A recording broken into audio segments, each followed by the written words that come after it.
This is Ancient Faith Today with Father Tom Soroka, a weekly live call-in show addressing the issues of our day from a distinctly Orthodox perspective. You can join the conversation by calling in at 855-237-2346. That's 855-AF-RADIO. Father Tom is the priest at St. Nicholas Orthodox Church in Pittsburgh, Pennsylvania, and welcomes guests from across the globe to discuss important topics of interest. Here's Father Tom. Welcome to Ancient Faith Today. This is Father Tom Soroka, and I'm so glad that you're with us this evening. We'll be taking your calls in a bit at 1-855-AF-RADIO. That's 1-855-237-2346. Trudy will be answering your calls tonight, so please make sure to turn the show volume off before you come on air. To participate online, we encourage you to go either to the AFR Facebook page at facebook.com/ancientfaithradio and place a question in the thread for tonight's show where it is being live simulcast, or you can also go to facebook.com/ancientfaithtoday and place a question there in the thread for tonight's show. You can send us an email at aft@ancientfaith.com, and you can even record your question if you go to ancientfaith.com/live. Go to the bottom, click on Ancient Faith Today, and there you'll be able to click on the SpeakPipe recording app, which will allow you to record a question for our show tonight. So let's get started. Tonight, we're going to discuss dealing with mental illness from an Orthodox point of view. We specifically named this show Carrying the Cross of Mental Illness because for those who personally have a mental illness and for those friends and loved ones who support them, they both carry a heavy cross, sometimes seemingly too heavy to bear. For those who suffer from a debilitating mental illness, whether it be the result of trauma or nature or nurture or all of the above, they may constantly be asking, why me? Why did this happen? They likely feel that their interior life is completely troubled and that their exterior behaviors may be difficult, if not impossible to control. They may feel shame, anger, confusion, frustration about their condition. Their illness likely affects their relationships, their education, job opportunities, and all kinds of complications. Those who care for and interact with those who suffer from mental illness feel helpless, impatient, angry, and sometimes even embarrassed by those whose behaviors may be difficult to understand and deal with. So how can bearing with a mental illness be informed by our Orthodox faith? And how can caregivers and friends best support in a Christian manner those who suffer from mental illnesses? To help us answer these questions, we happily welcome back to the program Father Paul Giannakis. Father Paul's the rector of St. Luke Orthodox Church in Palos Hills, Illinois. He's also the chancellor of the Diocese of the Midwest in the Orthodox Church in America. He's a graduate of Concordia College, St. Vladimir Seminary, and additionally, he holds a dual master's degree in community and addictions counseling. He's also a licensed professional counselor for the Ethos Counseling Group. Father Paul Giannakis, welcome back to Ancient Faith Today. Great to be back with you, Father Thomas. Christ is risen. Indeed, he is risen. So wonderful to hear your voice. We had so many supportive and wonderful comments from your last visit with us.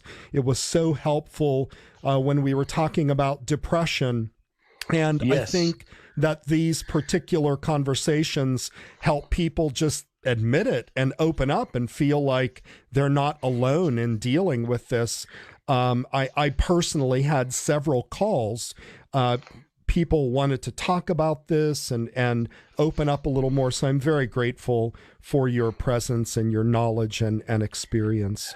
Thank you, Father Thomas. Wonderful to be back with you. I'm so glad. So we're here to talk about mental illness. And, you know, there's so many stigmas around this idea of mental illness. So help us understand really what this is, you know. Sure. So, for those of us in the Orthodox Church, we really have, I think, a positive approach to this, as to everything else in life that is a challenge, and that is a cross, just as we're saying. And one of my goals has been to destigmatize, as you said so well, to destigmatize mental illness, because the people who suffer from these illnesses, do feel alienated and lonely, and it must just be me. Right. And very often they feel especially two things: shame and failure. And those two things that they experience, are real, and they very often will keep a person from seeking help. But what I like to say in my work, both in the church and also, in my counseling, is that when we speak of mental illness and when we approach mental illness, we emphasize illness. The emphasis is upon illness, and that we would categorize it, and compare it in the same way that we would with any other human illness or human disease. And I think it's also very sad, that our culture here in America, promotes that stigma, but by using these very pejorative terms sometimes when we speak about people. That person is insane, or they're mental, or somebody will say that person's delusional, or they're crazy, or they're bat crazy, or they're loony, or they're psycho, or bipolar, or manic.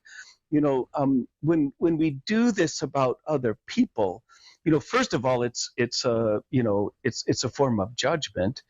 The Lord says in the gospel that we will be judged for every word that comes out of our mouth, but it's also a way of stereotyping people who are suffering, from an illness. And this is, again, part of the problem. So we need to deal with those feelings of shame and failure, and really, I think, be more courageous about, bringing these things out, more realistically, into the open. 1 in 5 Americans over their lifetime, if we look at this lifetime trajectory, is affected or will suffer from some kind of a clinically evident mental illness, as described perhaps in the the DSM-5.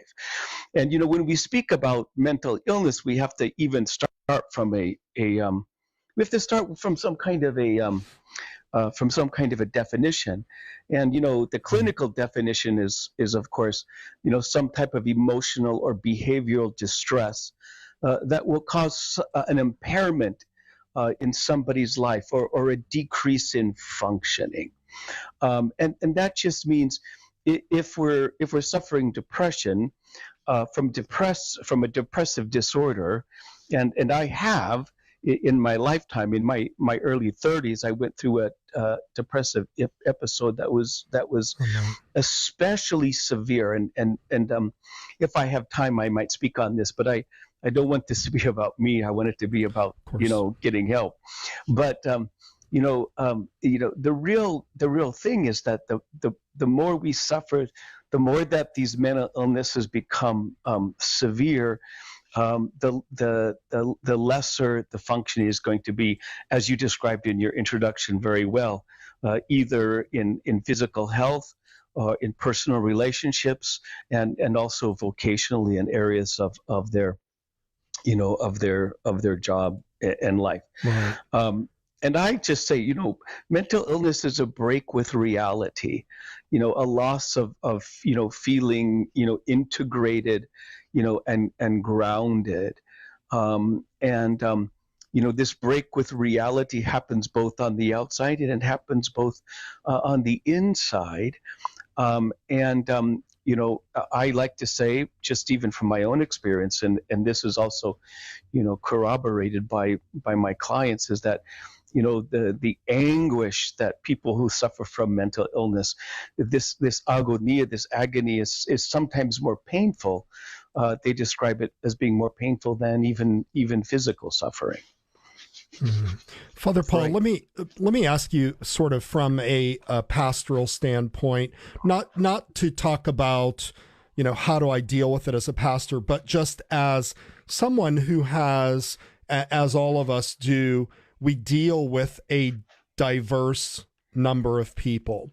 So Sure. if we are at work, generally speaking, people that have professional jobs and work with other professionals, those people tend to be, you know, lucid at one point or another. In other Yeah. words, Yeah. they don't seem to Exactly. have some really oppressive behavioral issues. However, there is an issue. I feel very guilty about this when I say this, and it is the people that you talk to, let's say for 5 minutes, and you have a very pleasant conversation.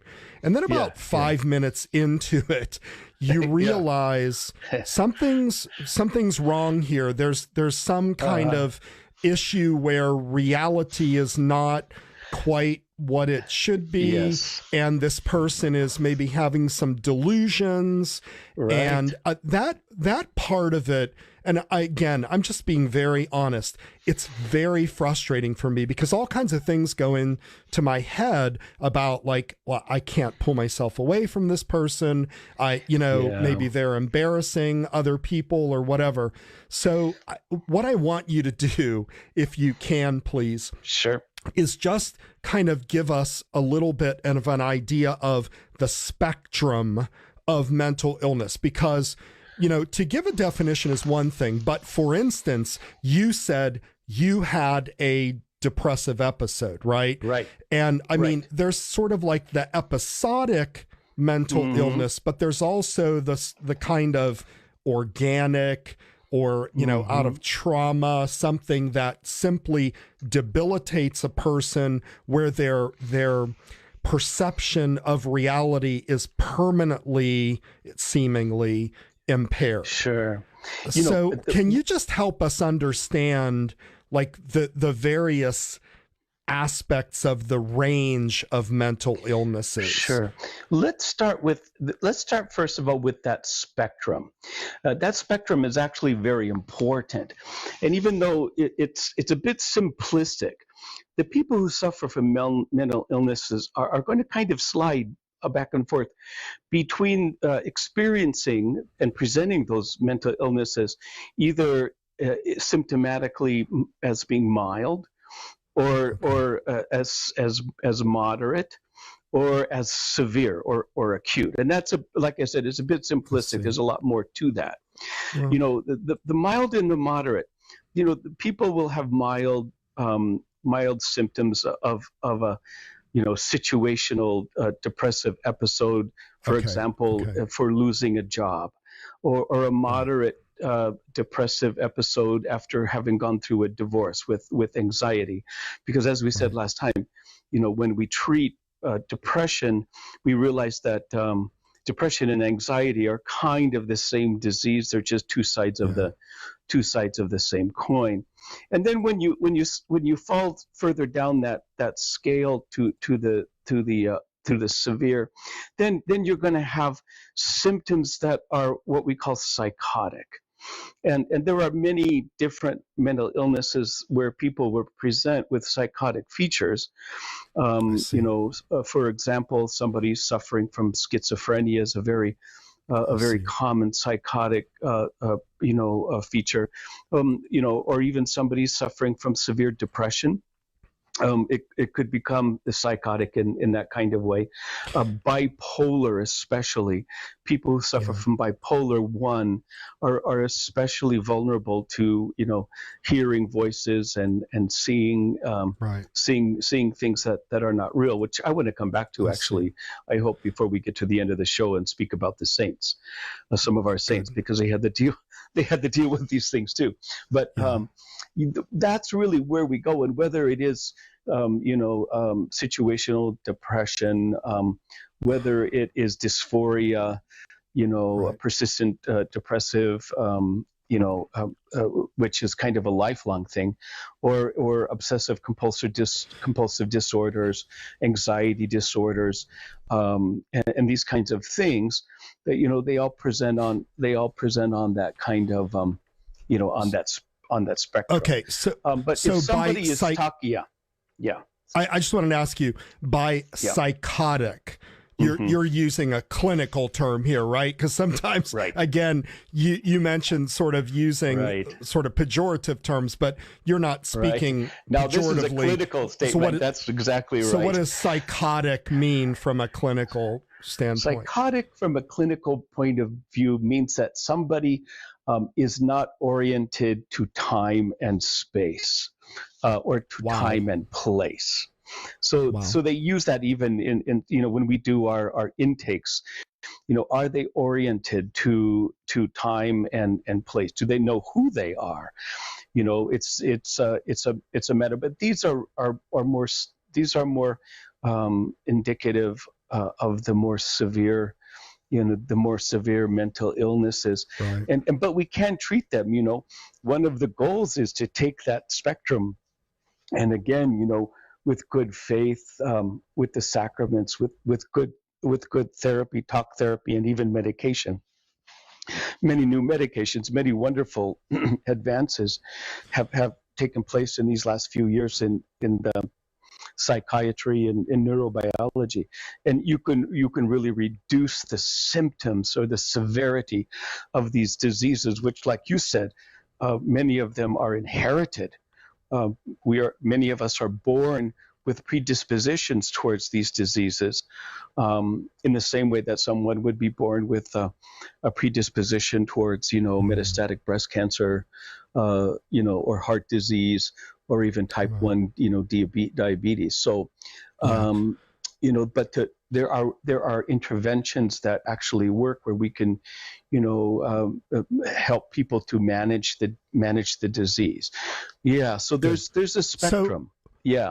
So I do want to mention to our listeners, we'd love to have you call in. Maybe you are dealing with a particular mental illness. Maybe you are dealing with a family member or a loved one, or someone that you are related to that is dealing with a mental illness. Please give us a call at 1-855-AF-RADIO. Would love to talk to you tonight. The other thing I wanted to say to everybody is, the last time we had you on, Father Paul, I want to apologize because we were getting so much, and this was really my fault because I had so many questions sort of in the psychological part that I didn't really allow you, because I know you wanted to talk about more of the spiritual part. And I think we want to ensure people that, we're going to talk a lot about prayer and the sacraments and so forth. So just before we do that, just one thing, and that is, so what is modern psychology's perspective on mental illness? Because sometimes I feel like I'm getting mixed messages, like where they change diagnoses, or something that was a mental illness is not a mental illness, or things sort of change with politics. So how does modern psychology inform mental illness? What we know about mental illness, and in your opinion, where does it maybe fall flat a little bit? Right, sure. So, if we look at modern psychology, modern psychiatry, that approach, even psychotherapy, which is basically talk therapy, which is actually very important. We as Orthodox Christians would evaluate them in a pretty simple way. does this work or not? Does it have a positive effect on the totality of human life or not? And modern psychology has actually changed quite a bit, over the last 125 years, especially in America. For example, I like to say, Sigmund Freud is one of the fathers of modern psychology, but it's interesting that, you would be hard pressed to find a Freudian psychoanalyst, except maybe on the streets of New York somewhere. People don't believe it. Most psychotherapists don't practice, they're not trained in it, psychoanalysis anymore. So there's been some pretty sweeping changes. Many of them are very positive, especially, in terms of the discoveries of our neurobiology. We know that these medications that are now available can really make a huge difference, especially for those who are suffering, from bipolar disease, from schizophrenia, from OCD, even from more pressing types of depression. And these medications, people are sometimes reluctant to take them, and we have to say, we have to just say, first of all, we have to pray over these things, and then consult with our physicians, and our clinicians, and make not only an informed decision, but a really prayerful decision on whether those medications can help. And I let me stop you right there. Yeah. I want to interrupt you, and I want to be very, very clear about this. So, as Orthodox Christians, and you are a priest and you are a licensed counselor, is it wrong for Orthodox Christians to take medications to treat mental illness? Psychotropics. Can I ask a rhetorical question? Is it wrong for someone suffering from type 1 diabetes to administer to themselves insulin? Right. So obviously we know what the answer to the question is. And that's a very valid comparison or analogy, because when we say these advances, we now know that, neurobiologically, the neurons in our brains, they have this little space between them. They don't actually touch. And, what happens is you have these neurotransmitters, there's seven major of these major ones. There are hundreds of them, but there are things like serotonin and dopamine. If, for example, that they sit, in this, what they call, a synaptic cleft. That's the medical term, but or it's called a synapse, and it's a space between each of those. This is really cool stuff, and it's a space between each of those neurons, and if there is an overabundance of those neurotransmitters, if it's flooded, if that synapse is flooded, it very often will lead people to become psychotic. If we now know this, if we have a deficit of neurotransmitters that is there in that synapse, you're going to be suffering from anxiety and depression. And this has been scientifically verified. It's also been scientifically verified that many of these psychotropics can help to moderate this neurobiology. And that, for me, comes from Christ.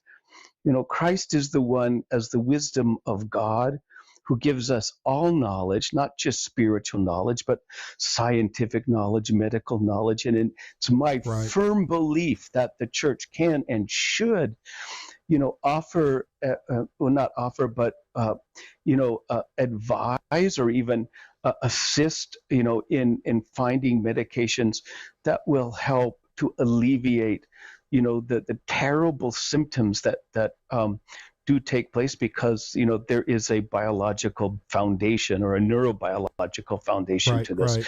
Now, the problem with that's kind of the upside. There is a downside to modern psychology, and this is that there's been, in its research at least, a strong overemphasis on the biological, to the extent of what we would call the cognitive and the spiritual, so that it is possible for people to be, over medicated or only medicated without really, dealing with that disease on a mental, emotional, and a spiritual in a spiritual way.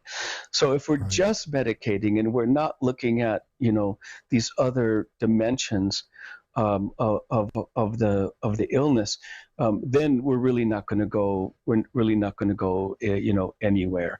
There are other problems. I do think that the DSM-5, it tends to be so categorical, that it stereotypes, all of our people into being, one type or another type, OCD or a depressive, when in actuality the church would be saying these are human beings and they're persons, and the disease does not make the person, so we should be very careful, like I said in the way that we approach somebody suffering from schizophrenia. The disease is not who they are. They carry this disease, medically and clinically, I have found that to be the case, in some of my work over the last 12 or 13 years, where even the clinicians will look at their clients and patients, and instead of seeing a person, they see a disease. And that's very bad, and so we have to, the church has to step in and say, here's a human being, and then we would offer them this medicine, that comes to us as a gift from Christ. Absolutely. And I want to say, from a personal standpoint, I constantly have to remind myself to have an immense amount of compassion and patience. And sometimes I really fail at that when I'm dealing with someone who I know has a mental illness, even if they kind of don't admit it. And it takes a lot of patience on all of our parts to deal with that. The other thing that I want to clarify is what I hear you saying is that one extreme or the other, neither of them is good. In other words, all medicine, that's bad. Like, eschewing medicine, that's bad too, because we are physical beings and we know that, there is a physical aspect to this disease as well as a spiritual and a psychological aspect, right? And that's really what we're looking for. In our church, we have this beautiful theology that's called the royal way. And the royal way, St. Basil the Great speaks about this, is this way between extremes or exaggerations. We just come through this terrible COVID crisis. And I think most of the people in our church have been very courageous. And courage is a virtue, which is a royal mean between, on the one hand, fear, and paralysis, and the other hand, recklessness and stupidity. So I mean, we're looking for that royal way between, how to not just administer medical interventions to people who are suffering from these mental illnesses, but to see them holistically and integrally.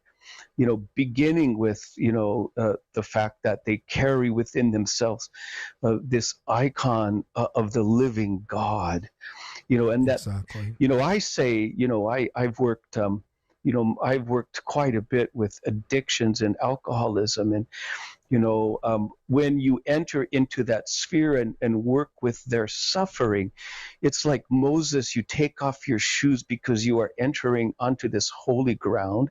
It's a bit paradoxical, but, this holy ground where these people are suffering, and it's at that point in that suffering, that sometimes, the burning bush shines forth,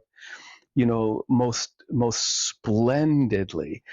Moses sees the burning bush not at the summit or the pinnacle of his political career, at the right hand of Pharaoh. Moses sees the burning bush, at the very bottom, as a shepherd after he has run away, to live as a Bedouin in the desert. So, is there distress and trauma there? Yeah, I would think so. Right? Yeah, it's phenomenal that way. Absolutely. Yeah. 1-855 AF Radio. That's 1-855-237-2346. When we come back from the break, we're going to talk a little bit more about especially the idea that, does our healing come from Christ? Does it come from medicine? How do we integrate all of this together so that we can treat people with carrying the cross of mental illness? 1-855 AF Radio. We'll be right back. Father Tom will be back in a moment. In the meantime, the lines are open at 855-237-2346. Don't go away.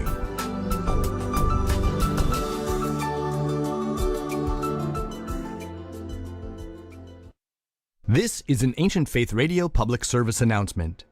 The Mental Health Task Force of the Assembly of Canonical Orthodox Bishops has recently launched 2 mental health initiatives: a national directory of Orthodox mental health professionals and an Orthodox mental health needs assessment that are available at www.assemblyofbishops.org/mental-health.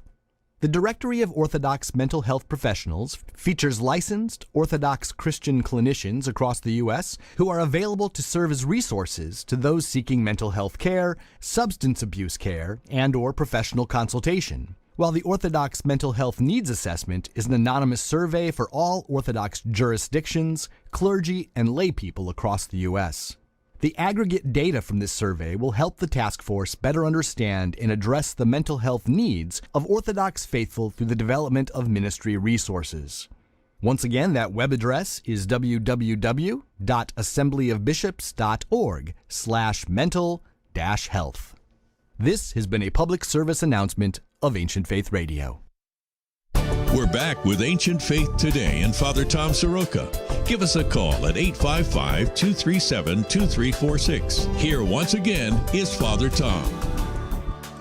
We're talking with Father Paul Giannakis about carrying the cross of mental illness. Father Paul, we have a question posted on Facebook from Christy. It says, I've noticed that a family member, a family member with anxiety uses the church and religious behavior to mitigate diagnosed anxiety by crossing themselves before public speaking, for example, or sleeping with an icon nearby to prevent nightmares. Are you able to say whether this is an appropriate behavior that can be encouraged or a crutch that is preventing them from coping properly?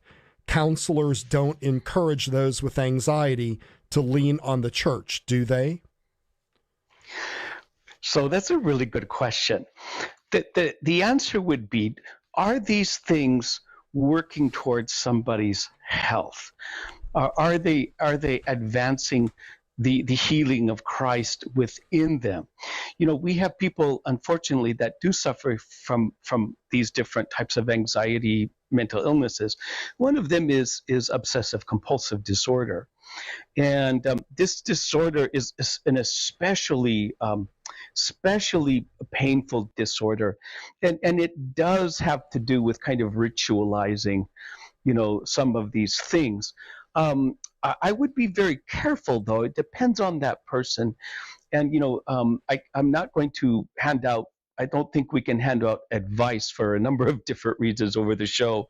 Okay. But I would say, that this person should probably contact, somebody, if they could find an Orthodox, physician, even better, an Orthodox psychologist or psychiatrist, and bring that to them and let them do the evaluations and the assessments. But there are both sides to that. I do think that, there are people who have very, very deep and intense prayer lives, and, making the sign of the cross and holding on to the gospel, it's a wonderful thing. But if it's being done as part of ritualizing, and kind of, magical thinking is another term that we might use, Interesting. then maybe it's not going to carry them forward. But there are worse things, if you know what I mean. Right. But I would have them definitely. I would bring them to a medical professional, and do some evaluations. And it's difficult for the family members, but it does sound like an anxiety, very much an anxiety disorder, or some possibly even OCD. And again, it's good to be very, like you say, very compassionate, very, very patient. But also truthful and realistic. That's the hard part of dealing with a family member who's suffering from a mental illness, is that the persons who care for them have to really be real, and not be swept up into a lot, of the justifications, and all of the delusions, so it can be very difficult. Yeah. Okay. Father Paul, let's talk a little bit about how we understand the human person. And how does this healing then, if there is an integration between modern psychology and the best of medicine and our Orthodox life, then how does that healing take place from it? How would you describe it from an Orthodox standpoint, so that we ensure that people understand that we're not being 100% straight psychology, but as an Orthodox priest, how do you see the human person? How do these things interrelate? How does the healing take place, etc.? Good. I mean, we always start, from this fundamental, maybe fundamental isn't the right word, but the primary, theophany, revelation that is given to us scripturally, which is that God created each of us after his image and likeness, and we carry that divine image, within us, and that healing must be, in one way or another, all about the recovery and the restoration and the transfiguring, of that image and that likeness.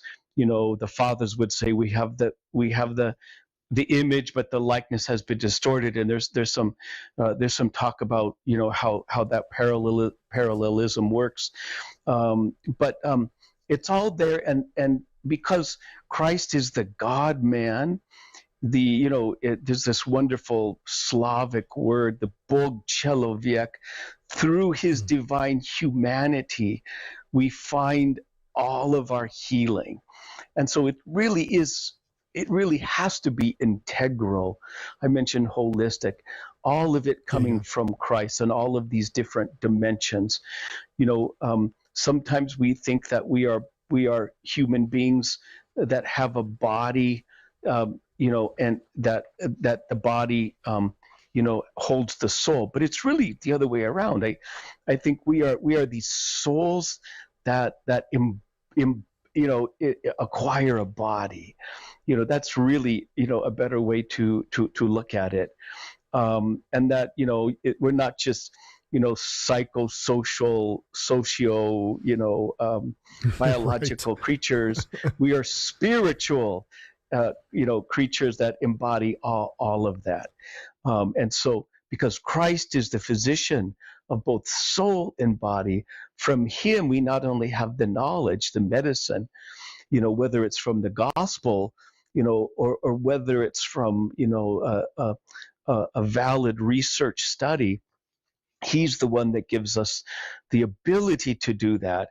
And then we discern from him the best way, to apply it, knowing obviously that, there are priorities here. The gospel, takes the teachings of the gospel take precedence in so many ways. But I actually have kind of 8 quick steps to healing that I just like to run through. Is that okay? Yeah. When we deal with the healing of mental illness, and many of these, all of these are very much kind of personal, with in my own life for the last 30 years or so.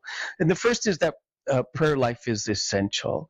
If we want to be healed, we have to recover our prayer life, and that's not just prayer as talking with God whenever we think we need something, but prayer as the recovery of an inner life. That we know that the Lord loves us, and that love that He has for us is the ground of our being, and that's the only thing that will ever that we'll have to hold on to. I love to say in the liturgy, we go and we remind God how much He loves us. We don't have to, God doesn't need to be reminded, for you are a good and, for thou art a good and loving God. Right. We are Right. the ones being reminded of this. So that is just the most foundational thing. And then that inner life, that prayer life, gives us a deeper discernment. Like, for example, between the disease of physiological depression, which is going to be neurobiological, and the passion of dejection or ungodly despair, because even though they sound similar, they're actually two very things, and we need to really discern that. And that was one of my struggles very early on. Am I dejected? How much of this is my sinfulness, my own passion? How much of it might be, physiological? It took me quite a bit of time to really kind of tease those two things apart in my own life. The second thing, also very important, focus on beauty. Christ is the source of all our beauty in life. And healing means leaving aside all of the ugliness that we see not only around us, but also the ugliness of mental illness, and focusing on how Christ's beauty fills everything, and then how beautifully we ourselves can become. There's a historical precedent here too, and I'm going to speak about it because I get to speak about two persons that I love. A whole generation of World War II Russian veterans. And they don't call it World War II; they call it the Great Patriotic War. Yeah. And the Russians suffered like no one else, in Europe at that time. But it's very fascinating to me that historically many of these vets returned at the end of World War II, and they repopulated all of those Russian monasteries. They were just completely, revitalized. Most of them by these Russian veterans who had been through so much trauma. And one of them, Father Kirill Pavlov, was this famous confessor. And I love this story. And he was an elder. He was the confessor of 3 Russian patriarchs. Thousands of people would come to confess to him every year. He was he was fighting in the Battle of Stalingrad, it was just butchery, as we all know. And he found among one of his friends, shared with him a little piece of shredded paper from one of the Russian Gospels. And these soldiers were passing around this piece of paper torn out from the Sermon on the Mount. And it was only just probably a paragraph or two. And he says that when he read that in the middle of all of that carnage, he was touched, by the Holy Spirit for the first time, because of the profound beauty of those words. That's where we're going with this, looking at beautiful things beginning with the gospel. St. Paisios of Mount Athos was a veteran as well, and served in the Greek Civil War. It was immediately after, he ended his service, I believe, that he too becomes a monastic, and he writes about this in some of his, in some of his journals about the Greek Civil War was worse than World War II in Greece. It was especially a bloody war. But that fascinates me, that those veterans all sought healing where? In the church. And why? Because this is the place where they're going to hold on to that beauty, and it's the beauty that heals. and I can't. It just sends me into orbit every time I think about that. Doesn't Dostoevsky say beauty will save the world, right? Beauty will save the world. Beauty will save the world. Timothy Patitsis has written in his book, The Ethics of Beauty, quite a bit about trauma and healing with beauty for veterans of the Gulf War. And I highly recommend that book. It's really excellent. Yeah, I want to try to get him on the show. Yep. Yeah. Let's go ahead. Great. Let's go through the rest of them pretty quickly because we've got a question coming up here. All right. Okay. 3, we need to make confession and we need to go to the sacraments. We really need the sacrament of holy confession in order to bear up our failings, and Indeed. open ourselves wholly to Christ. When we confess, we lose ourselves in Christ. And without that full confession, it's going to be really difficult, to find, a deeper, longer healing. 5, psychoeducation. If we're struggling with some kind of a mental illness, learn about the disease, study and read about it, read about how others have carried it in their own lives. 6, seek help from mental health professionals who are trustworthy. Not all clinicians are going to treat their clients from a Christian standpoint. So that's where, we want to find good referrals. 7, don't be afraid to use psychotropics or medications if necessary. Always consult a physician, your family physician or a psychiatrist first, because that's obvious. 8, exercise and diet really matter, and last, join a mental illness support group if you need to. We have a mental wellness ministry that was started by one of my members, Matt Potter at St. Luke here, we've done a lot to kind of reach out to the people in our own community, in our own parish. And the other group that I want to mention real quick is the National Alliance on Mental Illness, NAMI or NAMI. Okay. And this is for families who have a family member who is struggling with mental illness, and there are all kinds of resources that are there as well.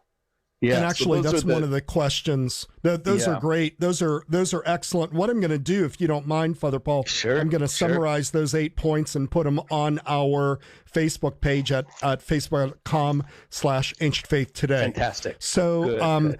Bonnie asks actually what you just said at the end, and that is, she said, I don't know how many parishes have support groups for those with mental illness. So, I don't want to go too far down that road because we've got a recorded question and we've got another Facebook question. So how would you suggest somebody go about that? Could they contact you, or, can you give us like a 1-minute description of what that looks like? Like a support group? How does that work? We call it a lay ministry. And whenever, in our parishes, obviously the priest can't and shouldn't do everything. That's a disaster in the making. But as you and I both know, right, Father Thomas? Right. But we do have people in our parishes who are practicing in these fields and who are very dedicated, both in their Orthodox Christianity and in their work as clinicians for healing with mental health. And so what we start out with is a need. Is there a need? Do you have 3 or 4 or 5 people in the parish? Right. Obviously, the problem is they're going to be hiding or they're going to be fearful to come forward. I have, oh my gosh, I have 2 people in my parish who suffer, from bipolar 1, and they are my heroes. I mean, they are. I have so much respect for them. You know what I mean? Because of what they've been through, and also how they have worked through this disease and have developed within themselves this great faith and this great trust and this great love. And I would have them, the ones, who are in it, and have been through it, kind of reach out to others, maybe a little bit, delicately at first, and just find this need and find a way of meeting and praying and sharing, And- the issues, how you're working through and managing the disease. Okay. Yeah. Do they do that in a group, or is that one-on-one? No, I would do that in a group. Yeah. Oh, okay. I would do it All in right. a group. Right. Bonnie said What- that their Yeah. church's ministry is called Side by Side. All right. Yeah. Father Yeah. Paul, Nice. we have a recorded question on our SpeakPipe app. Want to encourage everybody, if you're a little bit, iffy about calling in, just record your question on SpeakPipe. Matushka Trudy, she's got this all queued up. Let's go ahead and play that question, and then Father Paul, go ahead and field that. Okay. Thank you. Hello, Father. My name is, well, I will not say my name, and I ask for your blessings and prayers. Father, I have been dealing with some issues here. My aged mother is exhibiting increasing signs of dementia, and unfortunately we're dealing with what is known, I guess, as a super hoarder. Not a pack rat, not a regular hoarder, but full-blown problem. And not sure if he's mentally ill or what. That is troubling. But my aged mother and the super hoarder are both with me in the house. I have been struggling greatly the last few weeks with many tears and dark days of the soul. I have struggled with the help of the Lord and the kind help of, I believe it is Father Armitage, who emailed me a few times. That was encouraging and helped me through that. Anyway, my question is there any specific guidance? So it sounds like he ran out of time there because there's a limit. Yeah. But the point is, he's got two very difficult issues. His mom is dementia. Has dementia, and then another person in the house is a hoarder. So wow, that's very difficult. Yes. Not even sure there's really a good short answer there, but have you dealt with this? Yes, sure. So with the dementia, that's again more of a physical. Obviously, there's going to be mental issues, but I would see if I could find for his mother, a physician that practices in what's the name of the medicine for elderly? There's a name for it, and I just lost. I'll look it up. I lost my thought there. But there are physicians that specialize in that, and if possible, to get her there, because medications with dementia and Alzheimer's, as the disease itself progresses, can make a huge difference, especially if they're still at home. And having them monitored on a regular basis by their doctors, or at least by nurse physicians, is really the key. My father has Alzheimer's, and I have to bless my mother. She's amazing. He's 89. He'll be 89 years old, and they're both still at home, and she takes care of him. But if it wasn't for the VA, monitoring that and helping with the medications, he would have been, in a nursing home a long time ago. With the hoarding, it's an anxiety disorder, and so it should be treated as such. And people who are hoarders, it's a feeling of losing things that are valuable, yes, but also they have these kind of sentimental attachments. And when you deprive them of whatever item it is, they have an anxiety, they experience anxiety, or they have panic attacks. The best way would be for this person to go to NAMI, the National Alliance on Mental Illness, and find resources for that, and perhaps start with having this person, if possible, see a therapist, and then even bring in an interventionist into the home, and see what they can do. I would also, I think since we're on the radio, we have to be careful of duty Understood. to warn. Is this Understood. person, are they safe, right? That's the question. So, but yeah, Yeah. naming. It's fascinating that you said about the hoarding being an anxiety disorder. And it sounds to me like if you get that anxiety at least under control, medically speaking, then maybe you can deal with the hoarding. Father Paul, we've got a couple more emails that just came in. They're starting to fly in. So here's what this says. This is from Patricia. What should a family do when there is mental illness that also has paranormal and negative spiritual entities incidents that have been witnessed and experienced at the same time by other members of the family?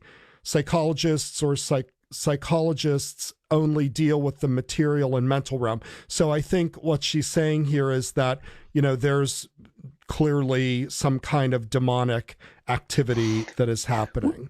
We never rule that out. We should be very careful, though. This is the part about, being able to discern the difference between what is truly, spiritual in this case, and then what is psychotic or delusional. So I think we have to be careful.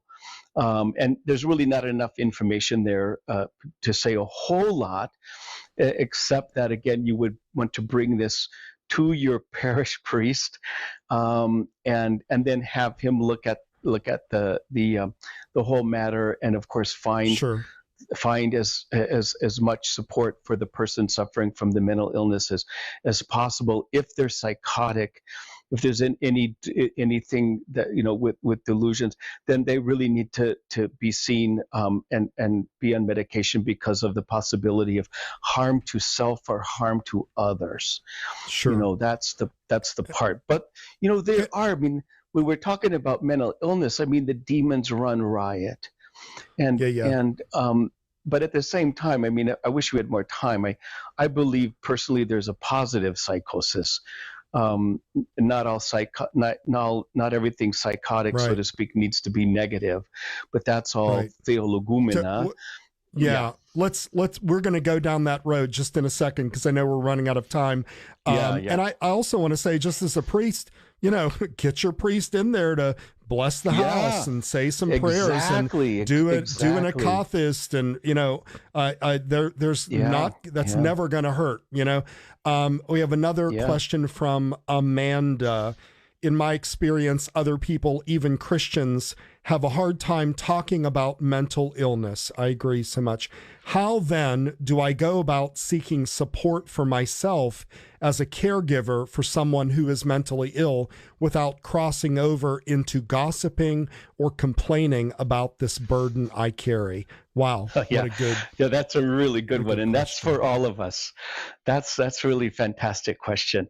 And that's kind of the real internal striving that we have, to get back to what we said at the beginning, where we approach this with love and compassion.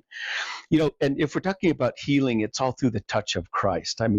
Christ touches us now through the sacraments, but Christ touched physically. Christ touched people with his words. Christ touched people with his eyes. How we look at people, how we embrace them, how we care for them. It makes such a huge difference. For the caretakers at home, living with somebody with a mental illness, it can be as much of a cross. And it can be so painful, not only to see that person sometimes, and they really may not want to be well.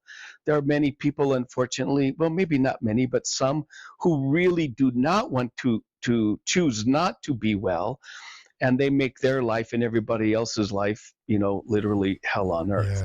But in those situations, that's a special form of asceticism. And, it's the way that we do liturgy after liturgy. We are given these family members, we given these people in our lives for a reason. And and we love them, and as you may remember Father Tom Hopko would say something I love very much, that loving and liking are not necessarily the same thing. Sure. So, Right. we can love them but not like what they Not do. like them. Yep. Right. Yep. Or even not like them because of, of Right. this, but, loving as the willing and the working for the salvation and the well-being of Right. your beloved. Exactly. That's kind of where we're going with this. So Amanda, yeah, God bless. I hear you. Yeah, I hear you. And Father you're not Paul, alone with that. Yeah. Father Paul, we're almost out of time. Can I just get 5 more minutes from you? Sure, absolutely. We want to talk about 2 more things. So there is this issue of fools for Christ. Yes. You have, very famous, probably the most famous is Saint Xena of Petersburg. Right. So how would we as Orthodox understand these people? Were they just... were they sort of characters? Were they playing us all? Were they actually mentally ill? This even gets into like, maybe sometimes we could talk about homelessness or whatever, but sure. What is your take on the Orthodox understanding of Fools for Christ, and how does your background in psychology inform that? Yes. So here's what I can see, and I may very well be wrong, because this is, again, just my own looking at it. I would say 2 things. Number one, that there are fools for Christ who willingly feign it for reasons of humility. And however that came through, they did it successfully. Saint Isaac, the fool for Christ, I think, was it St. Petersburg? Who would eat kielbasa, sausage on Great and Holy Friday. Holy Friday, right? Right. Other kinds of really provocative things. So there are some who did it with these reasons, but I would call it more prophetic. They were I don't want to say play acting, but they were prophetically showing their community something by appearing to be crazy, which was more normal than the craziness that was around them that nobody else saw. That would be one way of attempting to explain it. Now, I do believe that, secondly, there are many of our saints who really struggled with some forms of mental illness, possibly Xena of Petersburg, who after her husband died, could have very well had a mental break. She dressed herself in her husband's clothes and his uniform, and refused to be called by anybody else but his name. And then she went about as a homeless person in St. Petersburg for the rest of her life, not just begging, but serving and praying and assisting and supporting, the poor. And she did these very odd things, that would be crazy in other people's eyes. But I think it's fantastic, but I think we can say that Xenia of Petersburg took even that tragedy in her life with that mourning and that sorrow, and she took that whatever mental break, if it was there, maybe not, we don't know, but she consecrated that to Christ. And that was one of the ways, certainly I believe at least, that she became this really holy person. She consecrated that suffering to the Lord in the same way that anyone else, would have consecrated, their suffering, and made it, a cross that is going to bear fruit. And I think that's what all of us should be, doing, consecrating whatever suffering we have to God by carrying the cross, knowing that, sorrow may tarry by night, but joy comes in the morning. And that if we are faithful to that, give that up to God, then somehow in the way that He only knows, He may bless it. I also believe, after working with my people, I have known schizophrenics who are really holy people, and their suffering has literally brought them to a place where they are especially touched by God. And I just don't know how to say that except that it has opened to them a reality through that distress that they are able to see something that the rest of us cannot see.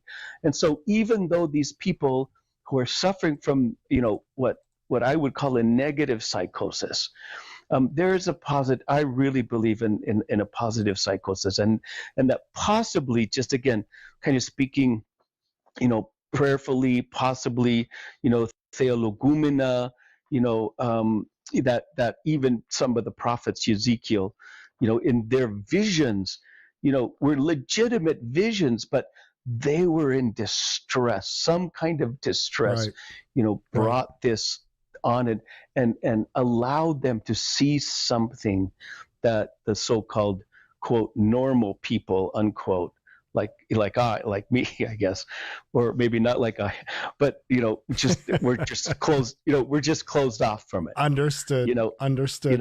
And even yeah, go ahead. We're done. Yeah. I just want to ask you one last question, and that is, as a priest, I'm absolutely not educated to deal with people that have mental illnesses. On the other hand, I don't just want to say, well, go to a psychiatrist. I can't deal with you. Right. How do I approach this? Just kind of give us the short answer on this. How do I guide myself to say, what are the right things for me to do when I talk to somebody who clearly either thinks they do or has a mental illness? Yeah. As a pastorally, and even I make this is my rule. We begin and end with the gospel, even the Sermon on the Mount. Pastorally, that's what we offer people, the love of Christ and the truth of Christ. If I find that someone's having an especially difficult time understanding, practicing, repenting, recollecting, recovering something of the gospel in their lives, and I see that there's something, remember at the beginning of the show, you said there's something in this person that's a little off. Right. Then we might start to look at the possibility of a mental illness, an anxiety disorder, OCD. But we want to be careful as priests not to over psychologize everything, and that's a danger. It's a real danger. We preach the gospel. We don't preach whatever the latest version of the last, self-help book is. Father Tom Hopko was, again, I speak of him, he was my spiritual father for 7 years. He was asked by someone once, when he was the dean of the seminary, how much are you teaching your seminarians the importance of knowing psychology? And Father Tom's answer was they don't need to know psychology. All they have to do when they're ordained as a priest is love their people and, be true to the gospel.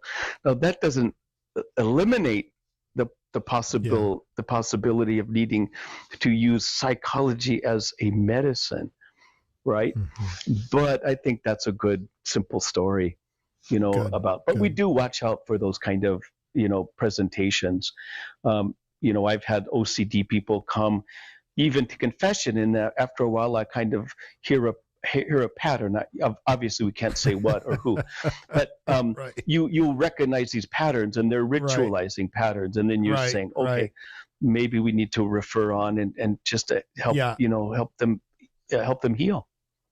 Yeah, very good. Yeah, Father Paul, just really tremendous. Thank you so much. Very, very helpful. You, Father Thomas. And again, let's do this again. Thank you so much for your knowledge and your wisdom, the practical way in which you deal with this very, very heavy cross that people bear, those who care for people with mental illnesses bear.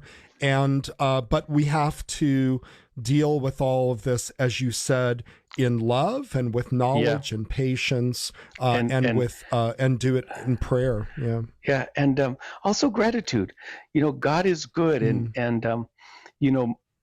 we can even be thankful, for these kind of crosses that we carry, because they give us so many wonderful things on the other end. So thank you, Father Thomas. It's just wonderful to be with you again, and thank you for all your good work. Christ is risen. Indeed, he is risen. Before I share a few final thoughts, I want to again offer my sincere thanks to Father Paul Giannakos for joining us tonight.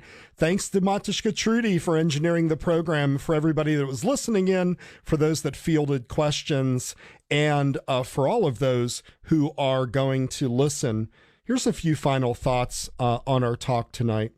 In addition to all the excellent advice that we heard from Father Paul, I want to encourage everyone who either deals with the cross of mental illness or cares for someone who is suffering from mental illness by directing you to several Orthodox saints who are known for having intercessions before God for those who deal with mental illness. For instance, Saint Dymphna, the Virgin Martyr, who is commemorated on May 15th. She lived in the 7th century. Saint Anastasia, the Virgin Martyr, not the Roman, the Virgin Martyr, on October 12th. She lived in the 3rd century.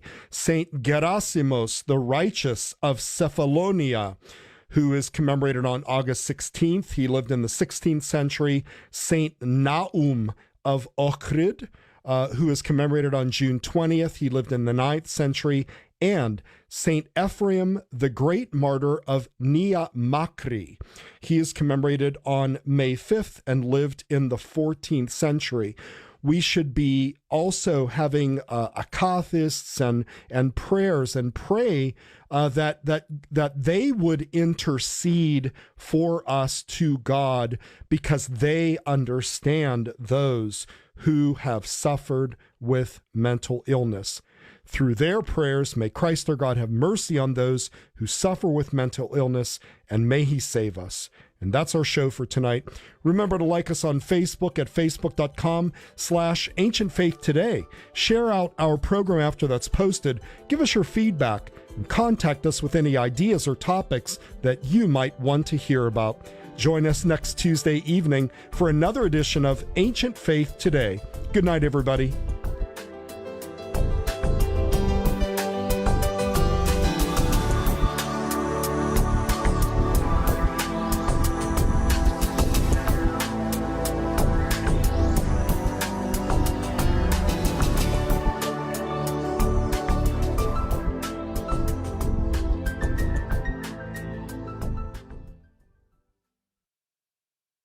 Proclaiming Christ, victor over sin and death. You're listening to Ancient Faith Radio, your Orthodox Internet radio connection.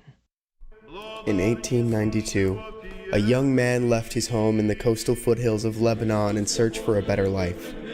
Coming to America with his newlywed wife, he found work as a traveling peddler before settling on a small farm in central Nebraska.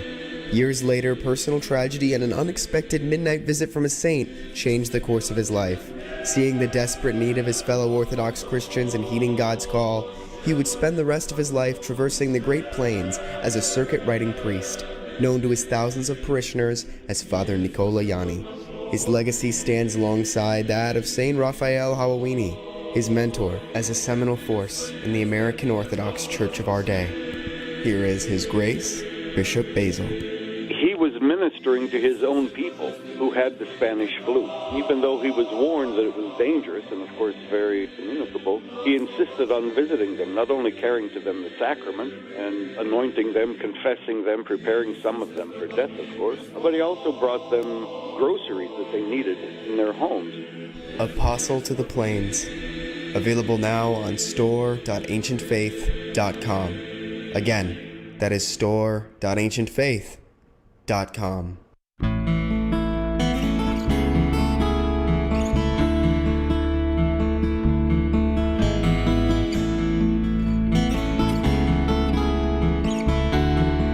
Ancient Faith Radio presents Readings from Under the Grapevine with Dr. Chrissy Hart. Dr. Hart is an author and licensed psychologist from York, Pennsylvania. Our program features readings from Orthodox Christian books and other classic literature. So now, without any further delay, here's Dr. Chrissy Hart with Readings from Under the Grapevine. Saint Sophia and Her Three Daughters, Faith, Hope, and Love, written and illustrated by Egle Igagerini Potamaitis, from the Baderigon for Kids series, published by Potamaitis Publishing. In the olden days there lived in Rome a noble lady, a widow, named Sophia, which is the Greek word for wisdom.